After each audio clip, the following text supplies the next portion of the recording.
kan orang kan ada berpikir bahwa iki memang benar-benar sugih ket awal atau enggak. Sebenarnya gini, logika ini harus dipakai. Kalau misal kemudian memang saya orang punya dari dulu, nggak mungkin kuliah hitam, Bos. Dan nggak mungkin kos. Nggak mungkin ngekos. Kosnya di Klampes Aji. Nggak karu-karuan kalau Cek. Sebelah Koramil lah. Iya, jadi tahu lah di situ kosnya seperti apa. Kalau misal bahasa dulu tuh saya kos itu 175.000 harganya. Dan fotonya masih ada. Sekarang pun Jaji ya, kalau saya pelajari untuk teman-teman UMKM digital terutama ya. Sekarang itu sudah nggak usum mempromosikan katakanlah ini produknya enak apa segala macam itu. Orang udah distrust sama itu. Oh gitu ya? Iya, orang sekarang itu lebih seneng itu kalau yang nge-review itu malah orang nggak terlalu terkenal. Loh hei, anak caci. Get no wis.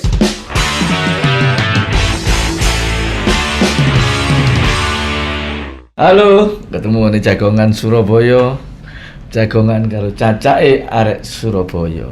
Hari ini saya akan ngobrol akan jagongan basa Surabaya nih, mengupas tuntas dengan sahabat saya ini yang satu alma mater. Kebetulan ini adalah adik kelas saya, jauh tapi saya lulus tahun 90, dia belum kuliah. Siapa dia? Mereka lah yang ganteng, pintar, dan ya masuk dalam ya wong sugih lah, sebenarnya wong sugih. Tapi mereka suka beramal, mereka suka memberikan suatu sodakonya kepada saudara-saudara kita yang membutuhkan. Siapa mereka? Nah, Tomli Wafa. yeah. Bro, nah ini panggilannya Tom ya. Iya, nah, panggil bro lah, tadi cek lebih. Iya wis, marah Akrab lebih kita meletakkan, gitu. Sini akan meletakkan jabatan. Saya tidak memakai baju ini podo putih ini. Iya. Jadi artinya apa? Gak janjian. Kita sehati, kita sealma mater, dan saya sangat tertarik dengan beliau ini karena beliau ini adalah orang yang sangat sukses dikala usianya yang masih sangat muda.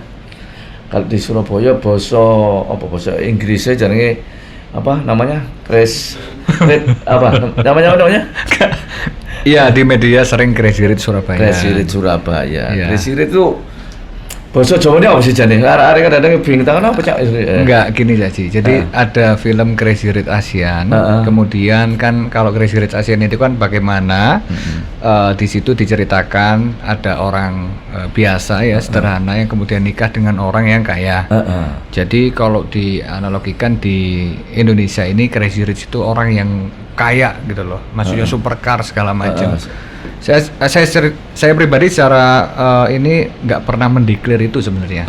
Cuma media sekarang itu kan banyak digoreng lah, Crazy Rich Surabaya, Crazy Rich Jakarta, iya, terus apa sekarang Crazy Rich Nginden Semolo, Manyar Jaya, Crazy Rich Keputaran, nggak ngerti lah. Mungkin kata-kata itu lagi bagus ya secara search engine optimization-nya. Jadi mereka selalu meletakkan kata-kata itu. Jadi ya udah, kita sih nggak bisa ngomong nggak iya segala macam. Pernah dulu ngomong nggak usah disematkan Crazy Rich teh, ngapain sih ini segala macam. Tapi ya ternyata memang untuk publik lebih sukanya disebut seperti itu. Yang jelas ya gini loh Jaji, kita kan nggak pernah ngaku-ngaku untuk seperti itu ya. Iya. Kalau orang-orang kemudian menyebut kita seperti itu ya terserah lah. Iya. Yang jelas kita nggak pernah mendeklarasi itu sebenarnya. Tapi ya sudahlah, itu mungkin motivasi buat teman-teman semua. Oh gitu ya. Iya. Itu memang ada kumpulannya atau kelompoknya atau gimana ya? Sebenarnya kalau Crazy Rich itu nggak ada ya, maksudnya iya itu kan cuma sebutan di media. Cuma biasanya kalau di sosial media Caci, orang-orang yang nyolok ya, artinya mereka-mereka yang biasanya upload supercar, terus kemudian upload kemewahan segala macam itu nanti kan disebutkan di media itu Crazy Rich atau lah apapun itulah. Nah, secara nggak langsung biasanya saling berkenalan. Artinya kayak teman-teman di Surabaya kan ada Andreas Stanley, ada Melvin Tenggara, ya kan. Kita juga komunikasi juga sama mereka. Ada Mas Gilang Juragan 99, Ahmad Syaroni, ya kan. Jadi ya intinya akhirnya kita memang terkoneksi dalam sosial media, kemudian ketika ketemu Kopi Darat itu kita sudah akrab. Sudah akrab. Sama kayak Cak Ji lah, ketika pertama kali kan kita sapa-sapaan dulu di sosial media ya, kemudian kita ketemu ya langsung akrab. Gitu. Karena zaman ini sekarang zaman sosial media. Kalau dulu ya, kalau mau akrab itu break-breakan. Iya. Zamanku dhisik rek, ya zamanku dhisik break ngebreak di udara ya. Belum kenal. Akhirnya Kopi Darat. Kopi Darat ketemu sudah akrab. Iya. Nah, sekarang dunia sosial media ya mereka bisa langsung melalui ya kadang kalau feed call kita juga bisa langsung ke orangnya, bisa melalui macam-macam. Lah memang mediasi atau medianya aja yang berbeda. Kalau dulu zaman saya break-breakan itu pakai rap atau pakai yang 2 meteran atau 11 meteran. Nah, itu zaman saya. Sekarang udah buyar semua. Ya, buyar semua, udah ada gantinya sosial media. Iya, sosial media. Bro, sekarang ini dulu lulus ITAT ya toh. Itu ambil jurusan apa dulu ya? Desain produk. Desain produk iya. Ya. Terus profesi itu sempat dijalankan nggak? Dijalankan. Sebenarnya sampai hari ini Cak Ji, saya memang dari dulu kalau misal mau ngelakuin sesuatu saya pasti mikir. Artinya waktu itu kan memang saya tertariknya di dunia desain. Iya. Sampai saat ini pun untuk research and development itu dari saya sama istri saya untuk produk yang Delva Group. Delva Group itu ada beberapa ini ya jenis usaha ya. Jadi tapi fashion lah di situ fashion. Jadi ada Handmade by Delvation segala macam. Area-area Surabaya mestinya tahu lah. Yang di Semolo itu kantornya dan tokonya. Jadi sampai hari ini pun desain itu tetap kita yang ini, Cak Ji. Kita yang pegang. Jadi pokoknya ada R&D, kita ada grup R&D. Jadi R&D itu kita lihat ini bagus segala macam. Ini aku bilang anak-anak kan kadang-kadang ini hati-hati, ini patennya hati-hati loh. Jadi ini legalnya segala macam harus diperkirakan. Terus kemudian istri juga kebetulan sama saya kan saya ajarin desain juga. Sampai hari ini pun kalau misal mau disuruh desain pun masih bisa. Jadi sketsa itu langsung dicepetin. Ya, jadi kalau misal kita kan ATM kan mati tiru modifikasi. Jadi artinya sampai hari ini pun beberapa desain-desain juga kita sering submit ke tim. Dari situ kemudian kita bikin ini Cak, apa namanya? Bikin produk jadinya. Jadi sampai hari ini backbone di perusahaan saya tetap di fashion. Jadi kalau misal kemudian kita di desain produk ya linear, tetap. Tetap. Bisa jadi sambung. Meskipun ada bisnis kuliner juga ya. Tapi bisnis kuliner ini nggak linear. Itu karena kebetulan istri punya ibu yang mertua saya dulu memang tukang masak. Jadi ya di situ. Plot. Iya, itu jadi. Iya. Dulu kalau saya melihat dari jejak digitalnya itu kan mulai dari bawah ya. Iya. Sampai kuliahnya kita sama di ITAT, Institut Teknologi Aditama. Iya. Itu yang jarine arek-arek ADI arek ITS. Iya. Ya sampai kosnya dulu ya. Waktu kuliah. Ya, jadi gini, sebenarnya kalau misal kita mau background checking sama orang ya kan, kan orang kan ada berpikir bahwa iki memang benar-benar sugih awal atau enggak. Sebenarnya gini, logika ini harus dipakai. Kalau misal kemudian memang saya orang punya dari dulu, nggak mungkin kuliah ITAT bos. Dan nggak mungkin kos. Nggak mungkin kos. Kosnya di Kelampes Aji. Gak karuan kalau sebelah Koramil lah. Iya, jadi tahu lah di situ kosnya seperti apa. Kalau misal bahasa dulu tuh saya kos itu 175.000 harganya. Dan fotonya masih ada. Jadi kasur lipat gitu loh. Jadi kalau misal kemudian dikatakan gini loh. Kita mulai dari bawah. Iya. Kuliahnya di Universitas Ciputra misal. Gak percaya. Gak percaya. Saya juga S2 di Ciputra, tapi setelah saya jadi pengusaha. Jadi pengusaha, ya. Jadi artinya kalau misal kemudian dulu itu saya SPP di ITATS itu 275.000. Itu sampai saya lulus. Lulusnya pun 6 tahun. Jadi aku 5 tahun kan. Lah iku. ITATS itu masuknya gampang, betulnya. Angel iya. Tapi teknik guys. Jadi memang seperti itu. Terus kuliah juga sambil apa itu? Sambil bisnis. Iya. Oh, bisnis apa dulu ya? Bukan bisnis Cak Ji. Apa? Artinya kalau misal kita dulu itu ya jualan ya. Oh. Apapun itu. Saya dulu jualan di Taman Bungkul pernah. Oh gitu ya? Iya dong. Jualan dulu tas-tas itu di Taman Bungkul. Ngelapak Pak. Sungguhan ini. Ngelapak saya. Waktu hari Minggu itu ya? Iya, yang di situ kita ngelapak bayar retribusi piro? 10.000 rupiah. Iya, nggak salah ya. Iya, benar. Ya, jadi ya udah kita ngelapak pernah sama istri. Terus juga jualan stiker keliling. Terus Stiker apa itu? Stiker band ya Ji. Oh, stiker band. Iya, makanya kan aku tadi tahu. Iya. Ini brand apa kan tahu. Karena aku benar-benar dulu itu ikut Indie Clothing Carnival Surabaya. Kebetulan dari kita di ngelapak, terus kemudian di booth, kemudian kita bikin toko sendiri kecil-kecilan. Iya. Tokonya foto-fotonya ada, bisa nanti teman-teman di ini ya, dilihat di sosmed nanti. Kemudian kita sampai bikin toko, bikin gudang, ya bikin ekosistem, didigitalisasi. Ya sampai sekarang dari jualan sehari cuma bisa 3-4 biji, mungkin kalau sekarang udah 12.000 biji sehari. Kurang lebihnya seperti itu. Itu jualan apa waktu itu? Tas sepatu Oh, sampai tas hari sepatu. ini Ji, konsisten. Jadi jualan saya ini fashion ini sudah tahun ke-13. Waktu Jadi- di Bungkul juga fashion juga ada ya? Sama. Tas juga ada sama ya? Iya. Berarti konsisten ini Jawa? Konsisten. Heeh. Jadi usaha fashion saya ini dari awal sampai hari ini memang nggak pernah sampai Berganti? ini nggak pernah berganti, tetap fashion. Ada penambahan. Jadi ada beberapa lini bisnis. Saya memegang 3 lini bisnis aja. Ada fashion, ada kuliner, ada digital. Digital ini ada kita jualan misal kayak handphone, laptop segala macam kayak gitu. Terus ada juga kita di bidang ya kuliner ini sih sapi, rel durian, makaron ya. Terus fashionnya ini yang banyak. Ya itu aja udah. Oh. Gitu. Berkembangnya itu jaraknya berapa tahun ya? Mulai dari lapak sampai Siap. Jadi gini, pokoknya intinya lulus S1 itulah. iya. Lulus S1 itu Tahun baru- berapa itu ya? S1.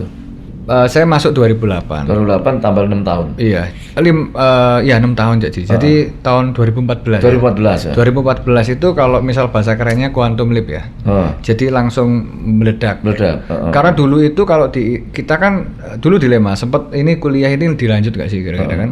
Terus kemudian saya pikir bahwa kita harus menyelesaikan apa yang kita mulai. Karena sudah diamanati orang tua. Itu Cak. Orang tua wis Bener. pokoknya nak lulus seneng lah. Jadi gini loh, kadang-kadang kan saya sering ya bilangin sama adik-adik, lu pertama kali ke Surabaya, terutama perantau gitu ya. Saya di Mojokerto Kak Ji. Sebenarnya nggak jauh lah, kita Nggak jauh. Mojokerto dulu 1,5 jam lah. Iya. Ya. Kalau sekarang naik tol ya, Terus langsung setengah menit lah. udah 50 menit ya. 50 menit, 30 menit lah. Jadi kita pertama kali dikirim itu untuk kuliah, meskipun pada akhirnya ya bono dewi juga. Iya, iya. Ya jadi ya kita harus menyelesaikan apa yang kita mulai lah. Supaya orang tua seneng. Nak lulus Iya, itu. iya. Jadi menyenangkan orang tua itu salah satu resep kita untuk menjadi sukses sih. Itu Caci. Cita-citanya awal apa waktu itu? Dulu ya, ini Dulu, cita-cita terus terang nggak terlalu konsisten. Dulu Caci. Saya sampai SMA kelas 2 itu masih cita-cita itu kerja di pabrik dulu. Kan ada pabrik Ciwi Kimia itu. Iya, JW. Lah, dulu itu ketika kita lihat tetangga-tetangga yang kerja di pabrik Ciwi Kimia kan sukses. Iya. Sukses itu dulu itu ukurannya itu ya bisa beli mobil tapi nyicil atau bisa beli motor itu kan udah sukses. Jadi itu terus kakak kan Itats juga. Oh iya, Kak, iya. Iya, kakak saya Itats. Oh. Jadi ketika lihat kakak saya kan saya ke Surabaya.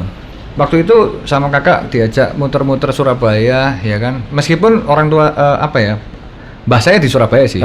Cuma kan di sepanjang sana dan nggak terlalu boleh keluar-keluar kan. Iya, jauh Kak, lumayan. Ya, Ya. jadi ya mungkin orang tua juga lumayan keras ya didikannya, jadi kita nggak nggak terlalu dibolehin sing gaul-gaul kayak ngono lah. Iya, iya. Jadi ya sudah waktu itu kakak saya diajak keliling distro. Sebenarnya dari kakak saya itulah Caci. Akhirnya Ada. ya dari tahun 2016 saya ingat bener, saya merubah mimpi saya. Nah, cita-citaku jadi pengusaha. Oh. Itu. Semenjak keliling itu ya? Semenjak saya diajak keliling sama kakak saya kandung itu. Jadi semenjak itu ya udah mimpi saya jadi aku pengen bikin kayak gini. Jadi pengusaha itu Caci. Dan orang tua waktu itu ya agak susah percaya di awalnya ya. Wis karepmu lah intinya. Cuma lek menurutku ya kerja lek iso ya kerja yang kantoran. Kantoran lah, Ya, sing biasa di gagah kantor. lah itu jadi. Ya, tapi ternyata ya wis caranya kita lihat semuanya seperti itu ya wis. Satu keluarga berapa saudara? Kakak aja saudara. Oh, cuma 2 bersaudara aja ya? Ada kakak saya. Oh, gitu ya. Iya. Berarti anak terakhir. Anak terakhir jadi. Anak terakhir laki-laki semua. Iya.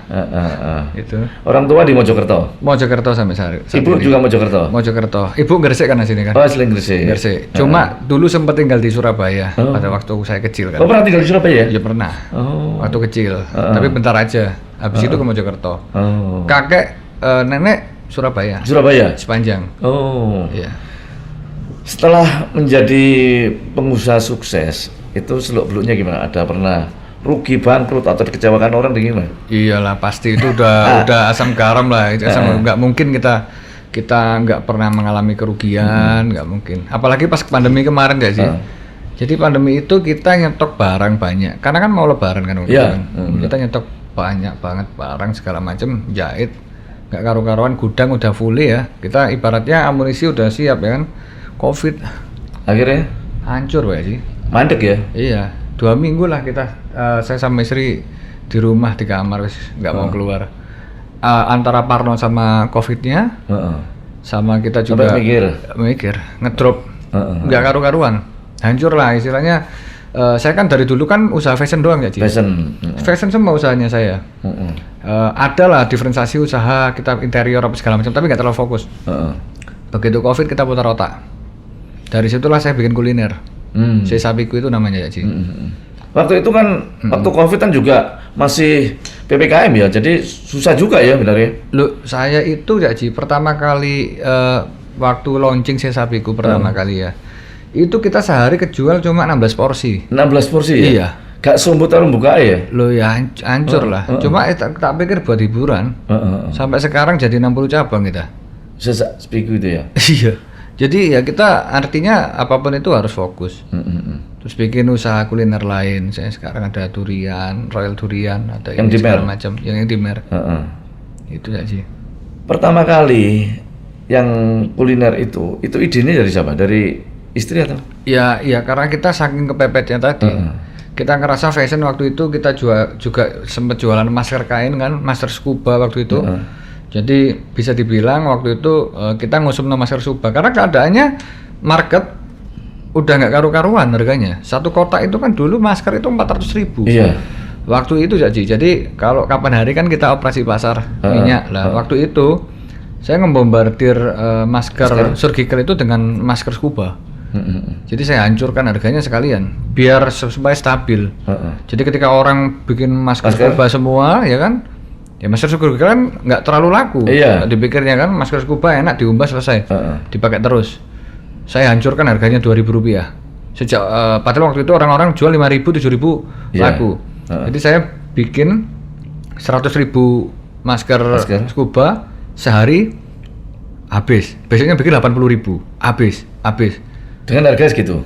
Dengan harga segitu. Hancur lebur lah. Pasar akhirnya surgical kan mereka mau nggak mau juga nggak bermain ya. Ketika kemudian memang masker surgical sudah banyak ya kan, produsen segala macam, saya menarik diri. Tapi waktu itu fashion udah lumayan naik. Udah mulai naik ya. Jadi sempat split kita, ratusan karyawan kita itu yang biasanya jahit tas sepatu itu kita bikin masker. Sempat kita waktu itu. Jadi operasi pasar juga. Iya. Jadi ya kalau teman-teman pengusaha siapapun itu ya, kalau kita melihat ketidakadilan yang terjadi di dalam masyarakat atau ada beberapa harga-harga yang capital gain-nya luar biasa ya, seyogyanya kita untuk menstabilkan pasar dengan cara-cara kita. Ya kayak Cak Ci kemarin ngajak saya itu. Iya. Seperti itu. Sebelum itu kita lanjut.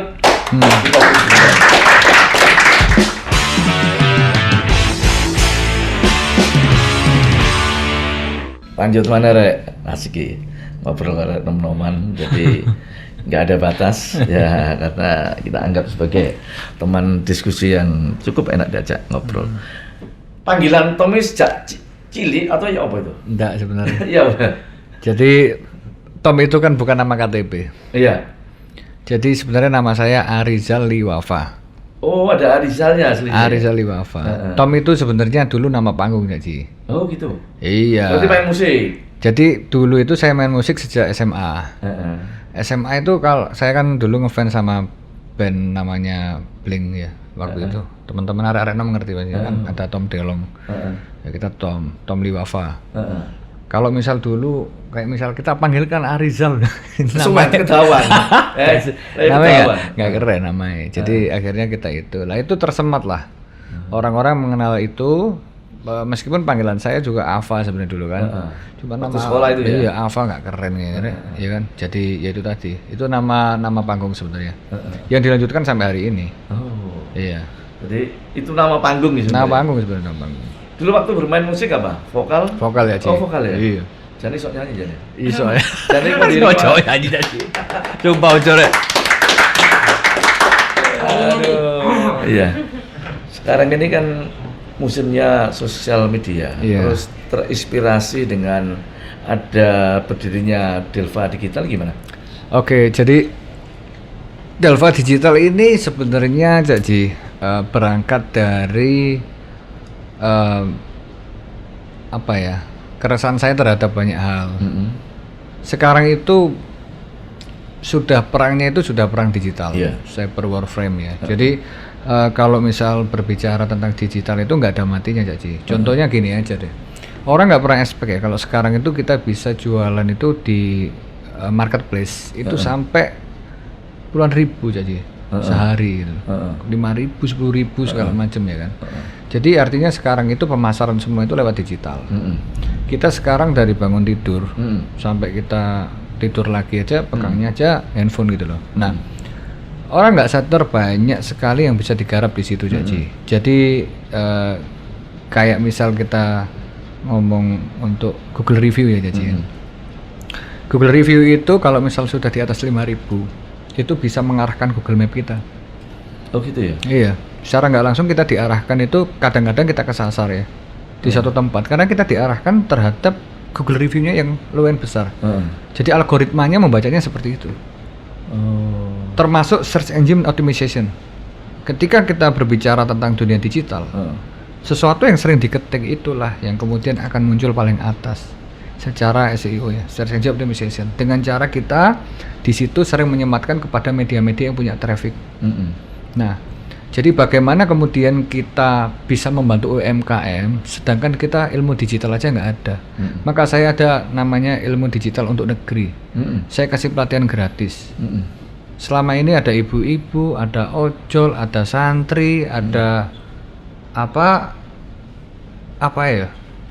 Supporter bola, Caci, arek-arek bonek, terus ada juga kita para penjahit, ada juga beberapa dulu itu teman-teman dari parkiran apa segala macam. Jadi saya bantu untuk sadar digital, jadi bagaimana kemudian ya kita punya ilmu ini bisa bermanfaat lah bagi orang-orang banyak. Jadi Delva Digital itu sebenarnya nggak terlalu yang profit gimana. Ada juga beberapa perusahaan brand yang memang kita branding yang ya selama ini nggak pernah minus lah gitu ya, gara-gara itu. Tapi memang teman-teman harus sadar digital, bahwa digital ini ya memang future, masa depan.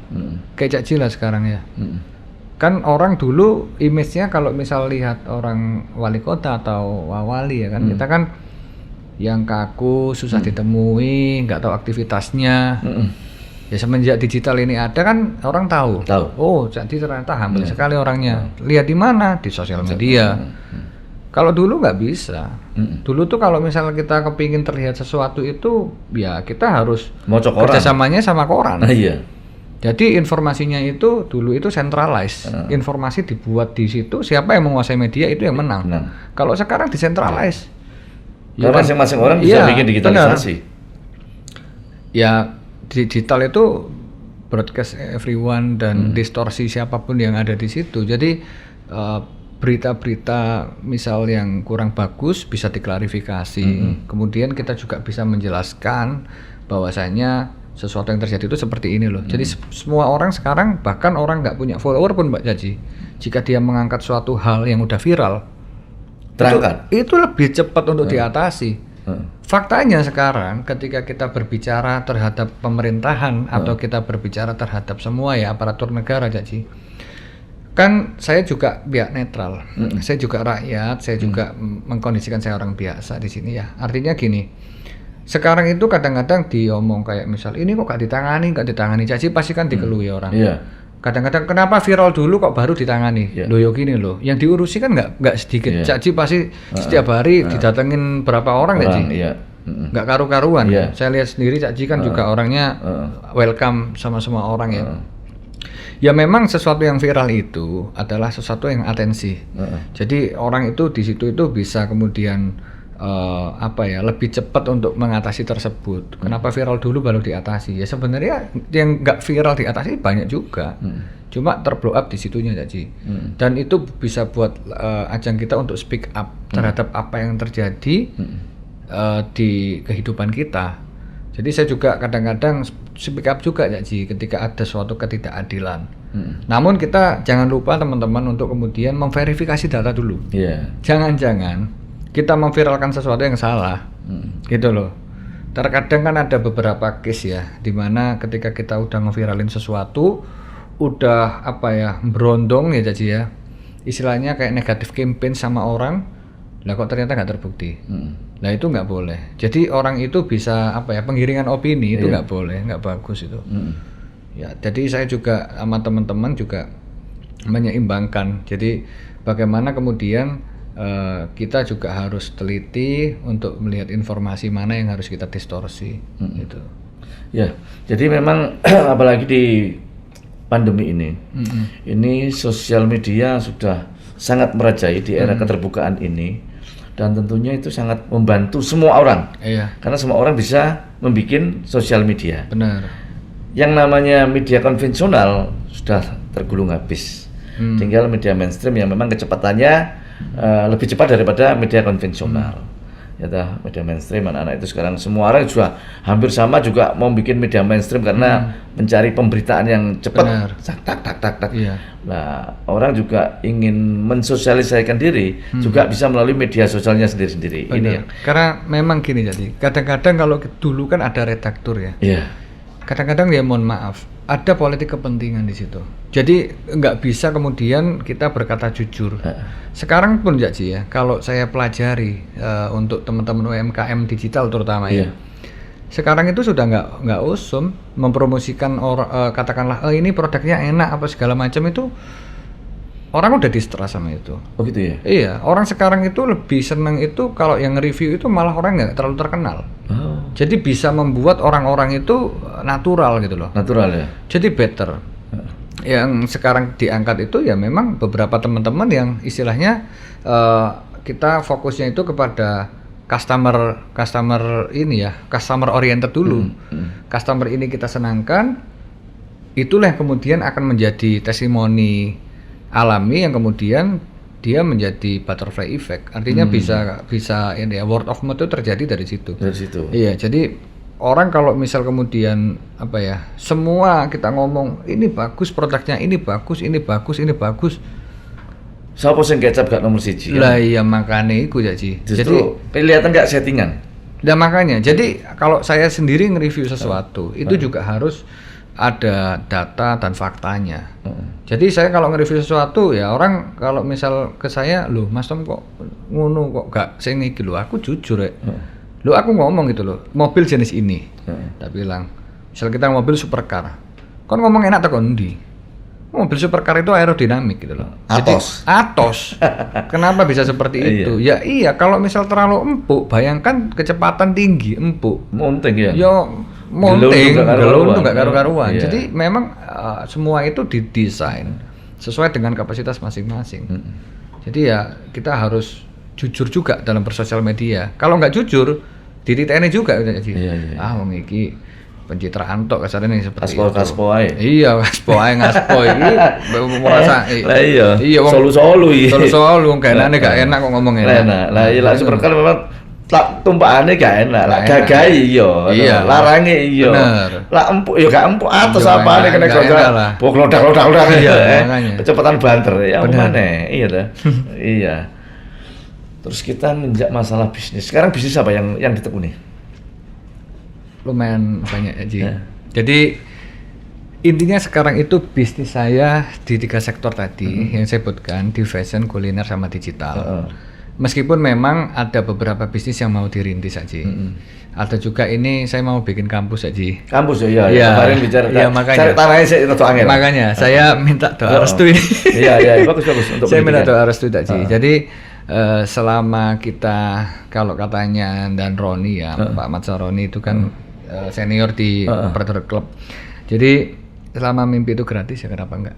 Jadi untuk sekarang kan saya umur 31 ya, mendirikan kampus juga pasti orang iki sing gena Pak, kan seperti itu. Ya tapi memang saya udah cinta dengan dunia pendidikan kan. Saya juga udah Delva Digital itu kita sudah banyak mengadakan acara, seminar dan segala macam yang berhubungan dengan kita mendewasakan orang-orang secara digital. Lah kenapa kita nggak bikin kampusnya sekalian? Akhirnya ya itu kemarin kita ngurusin kampus sudah setahun ini. Kampus digital ya? Enggak ya Ji. Apa? Asli kampus. Enggak, maksudnya untuk Oh jurusannya. iya, benar. Jadi nanti fokusnya itu ke manajemen. Manajemen. Di manajemen itu baru kita kurikulumnya nanti yang benar-benar kurikulum yang relate dengan sekarang. Sekarang gini Caci, permasalahan daripada pendidikan sekarang, kenapa teman-teman bisa ngantuk ketika diajar di mata kuliah? Menurut saya satu Caci, karena hubungannya baik kerjaan Pak. Gitu loh. Coba kalau misal teman-teman ya Caci ya, kepengen nggak ngantuk, simpel. Bagaimana membuat followermu dari 10.000 menjadi 100.000? Karena nggak ngantuk. Nah, karena penasaran. Bagaimana kita mendapatkan duit 1 miliar pertama kita dari marketplace? Gak ngantuk. Penasaran orang. Iya. Bagaimana membuat viewer itu menjadi 1 juta viewer? Gak ngantuk orang pasti. Nah sekarang kadang-kadang kita diajari buku-buku yang lama-lama. Ya kan, manajemen strategi apa segala macam, tapi yang ngantuk pasti. Males. Ya, dulu di tahun 1945 terjadi marketing seperti gendeng dah. Ini akhirnya udah berubah, Bos. Jadi kalau misal kemudian sekarang diajarkan kurikulum atau pendidikan yang relate dengan sekarang, anak-anak sekarang itu pasti seneng.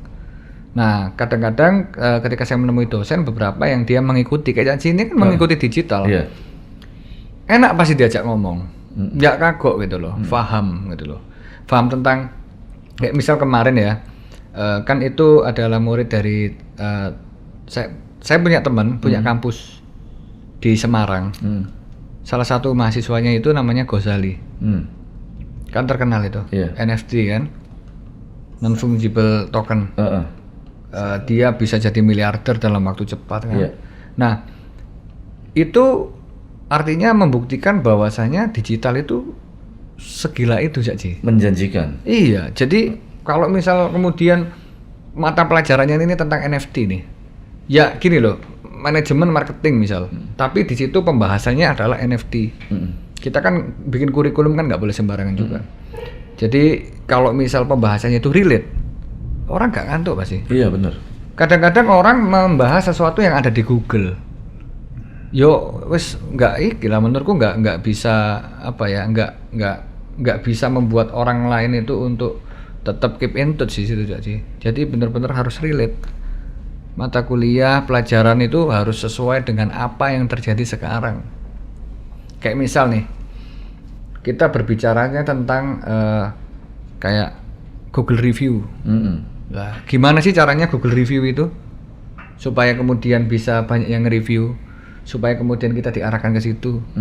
Bagaimana sih membuat kita follower menjadi besar?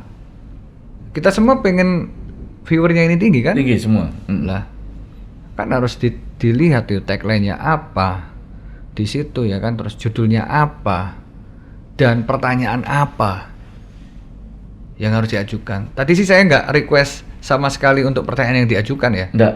Cuma memang kalau pertanyaannya specifically ekstrim, orang akhirnya akan penasaran. Iya. Lu kok gak tahu dibahas sih, Krek?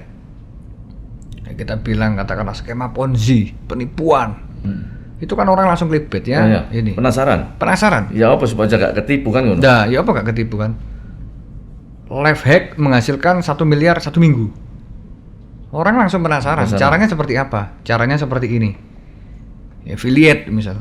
Ya affiliate ini banyak. Sekarang di Shopee juga di TikTok ada affiliate loh. Jadi the new era has begun. Ini era akan berganti semua.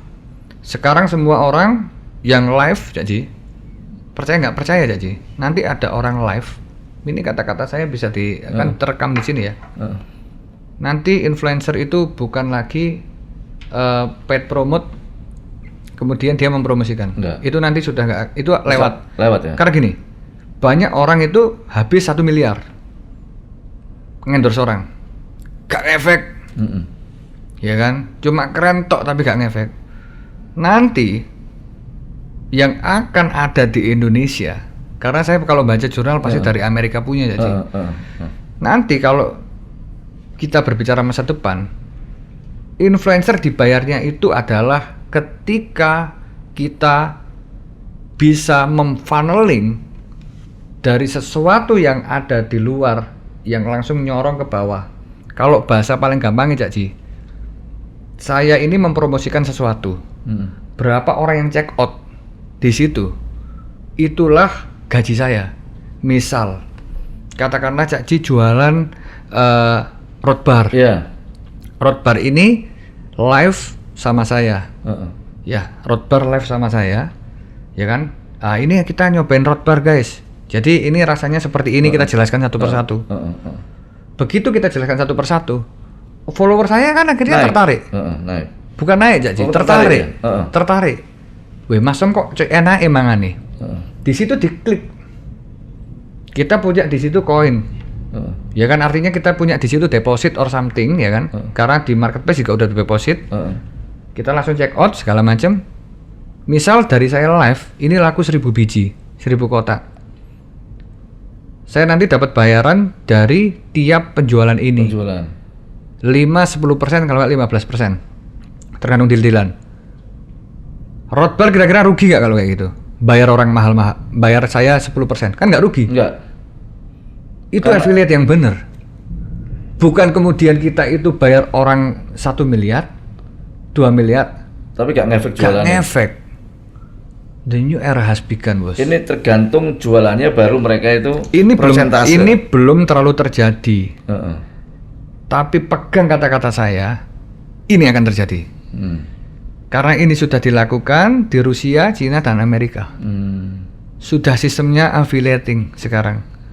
Jadi dapetin berapa, dapat ininya berapa. Karena kalau menurut saya, kalau misal kita berbicara tentang jualan ngendorse orang, kucing dalam karung, Cak Ji. We pay for nothing. Jadi kita hanya sekedar bakar duit, tapi kita nggak tahu ngefeknya berapa.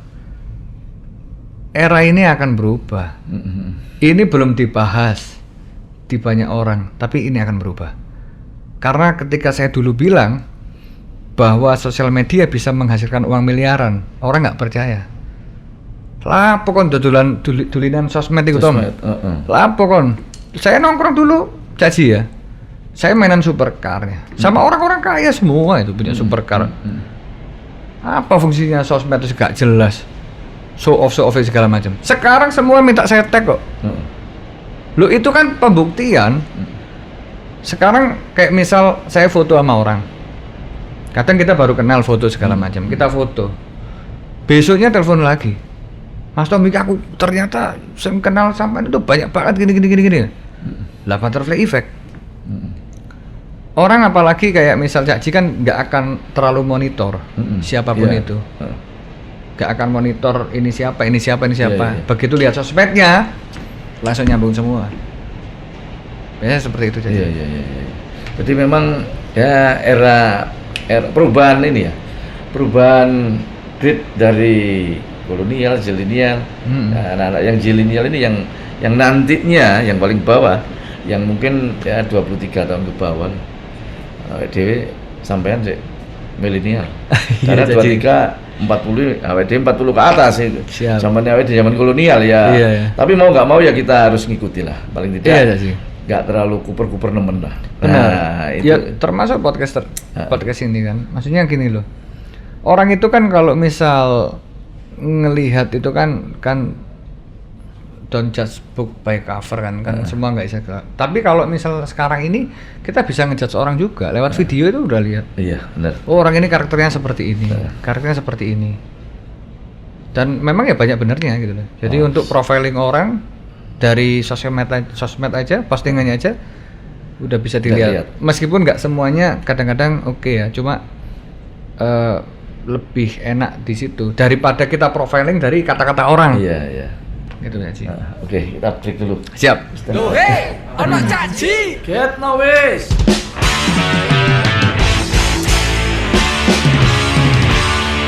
Asik ya, gak kerasa wis suwi.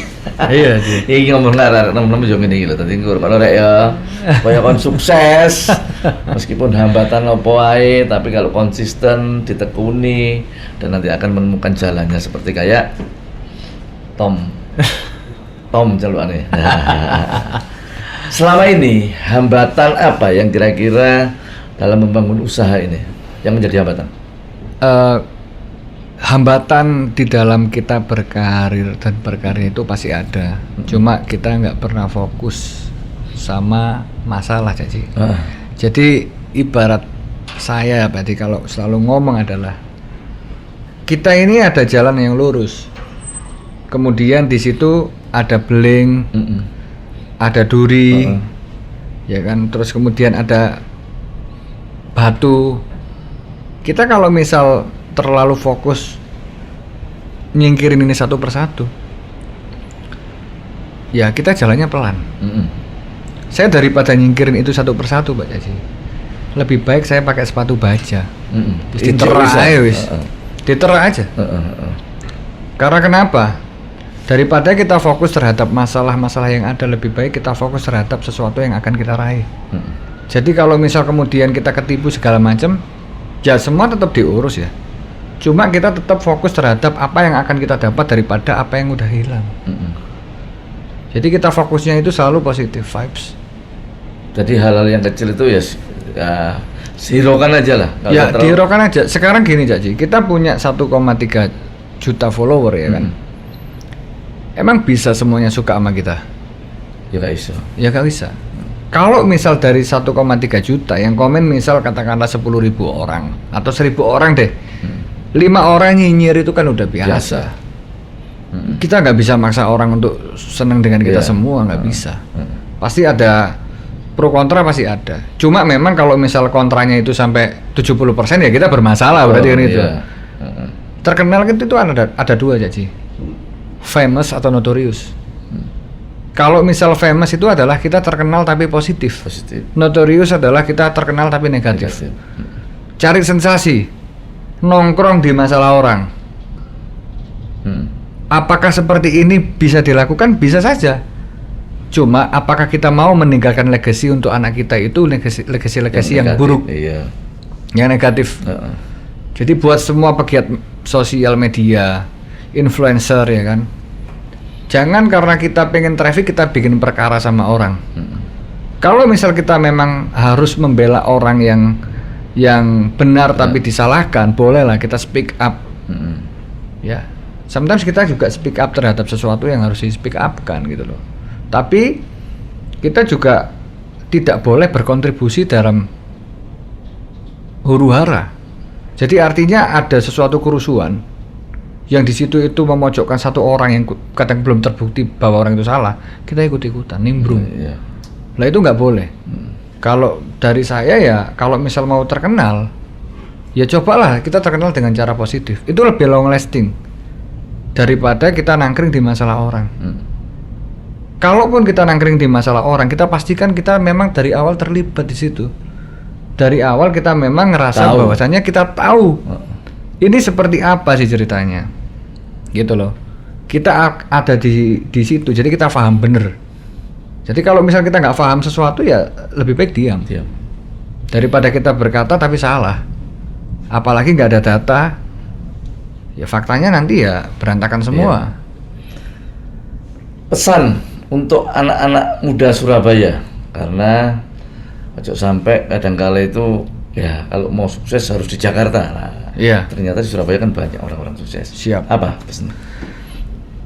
Belajar sampai ke negeri Cina Itu kata-kata yang kita sudah sering mendengarkan. Namun dengan adanya sosial media, kita belajar ke negara manapun tanpa kita harus berpindah ke negara tersebut. Jadi buat anak-anak Surabaya, bolehlah kita untuk ke kota-kota atau negara-negara yang lain. Tapi jangan pernah lupakan di mana kamu bisa berkembang dan di mana kamu bertumbuh atau di mana kamu lahir. Sebaik-baiknya orang adalah yang berkontribusi bagi negara dan bagi daerah kita. Jadi lek isal kita punya ilmu, yo ojo dinikmati dewe, bagi-bagiin rek. Jadi bagaimana kemudian kita bisa sedekah ilmu ataupun sedekah materi ke orang-orang yang membutuhkan. Jadi kalau misal kon pinter aja dipek dhewe bos pintere. Oke. Itu pesannya dari Bro Tom yang benar-benar menginspirasi untuk anak-anak muda usia arek Surabaya. Ojo gampang mutungan, benar-benar fokus pada kerjaan dan nanti pasti akan menemukan suatu jalan.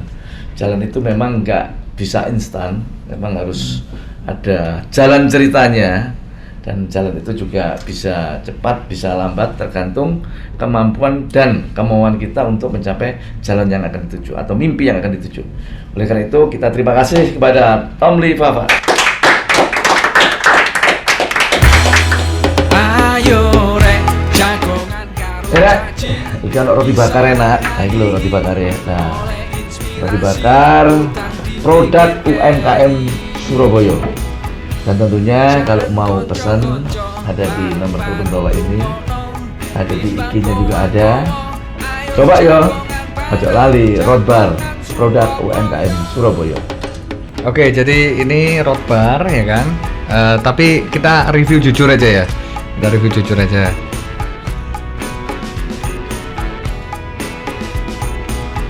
Oke, produknya enak. Mungkin kemasannya kurang rapi, cuma rasanya enak. Jadi sebenarnya ini kalau misal kemasannya mau diperbarui, menurut saya produk ini layak untuk dijual lebih mahal dan layak untuk viral. Makasih, saya Tom Lee Fafa dan Rodbar rasanya oke.